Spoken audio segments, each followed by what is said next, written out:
Let's go on. So welcome back from that commercial break. As I was saying earlier, how were you able to blend education and trying to form this kind of All right. That organization? what we were doing is we take our studies very serious during the weekdays.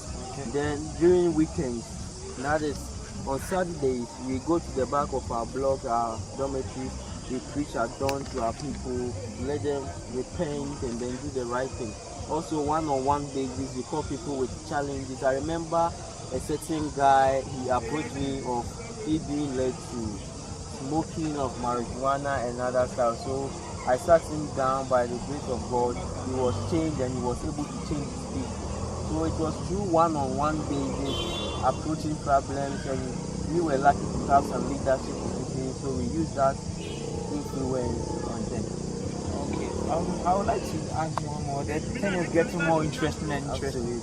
Absolutely. I want to ask one more question.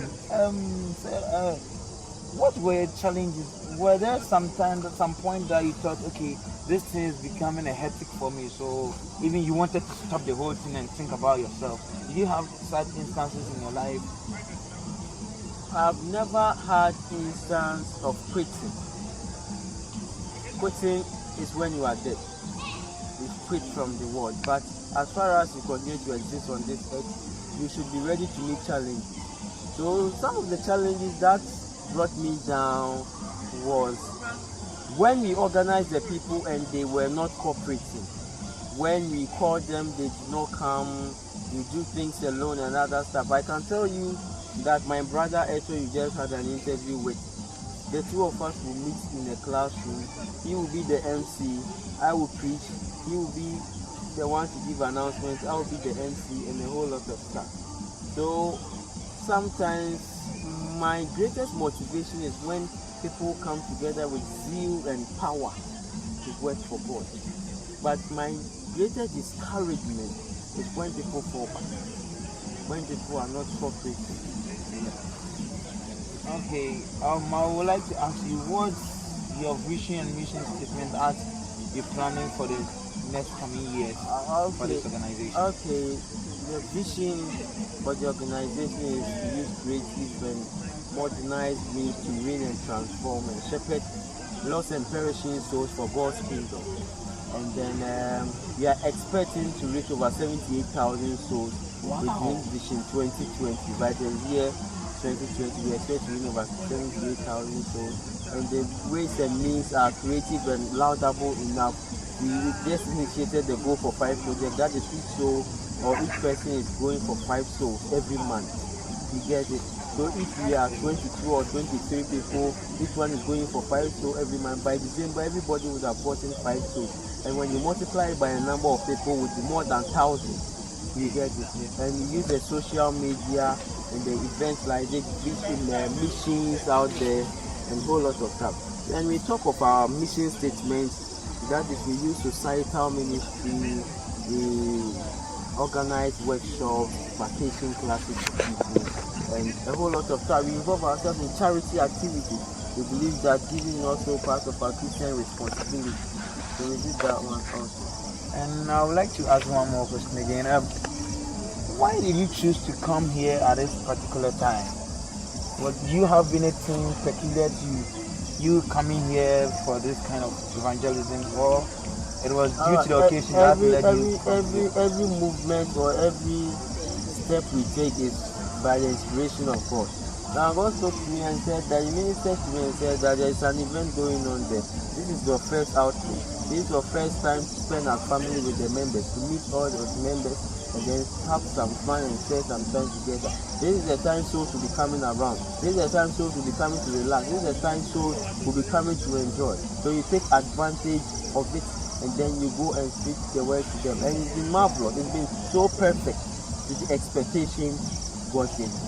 So, if I should ask you, how were you, if you should compare this kind of evangelism to the normal ones that you go door to door, house to house, is this one easier than the one you do, or this one is rather as I said earlier on, that we are using creative and innovative means. Okay. You get it?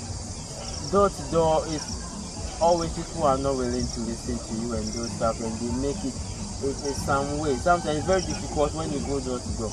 But when we came here, family are meeting, they are playing, we join them to play, they are singing, we join them, they are doing a whole lot of things, we join them to do it.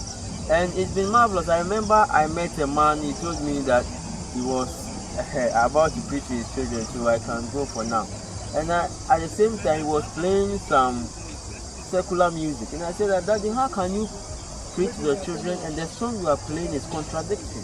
So he stood up to go and turn the volume down. When he came, I was already seated with the children and started ministering to them. So he had no option than to keep quiet and listen to what we have for them.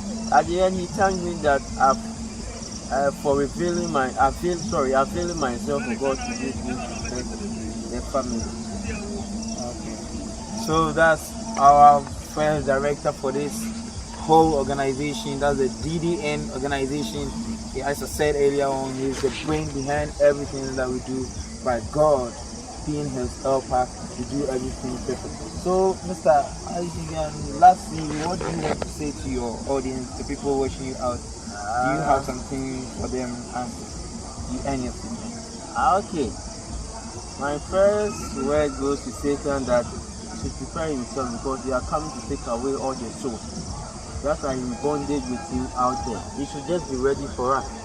And I will say a very big thank you to our patrons and our supporters, Mr. Alfred Sebi, Mr. Henry Kusi, Mr. Aaron Ening, and all the big men, and our special mother, our director and everything, Mrs. Vera Owusua, Prophetess Vera Owusua, I must say, has been a great, strong, a great pillar behind us, guiding us, directing us in everything that we do, giving us the spiritual strength and impartation. They have been solidly behind that in terms of finances and other stuff. So we are so grateful to them, and we tell you that if God visits you at night, midnight, and asks you one thing, that give me a reason why I should let you see tomorrow. Think about the reason you give me. We are having a reason. That is until we accomplish the vision you are giving unto us. We are not living with it. Thank you very much. Thank you very much. You're welcome. So that's Felix for you, ladies and gentlemen. Conclude.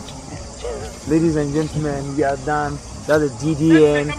We're doing everything over here. All that we want you to do is be discipled. We want to see you. We want to get you in touch when you get to heaven. So join me to heaven and be discipled to disciples. Thank you very much. Have a wonderful day. Today I acknowledge your cameraman.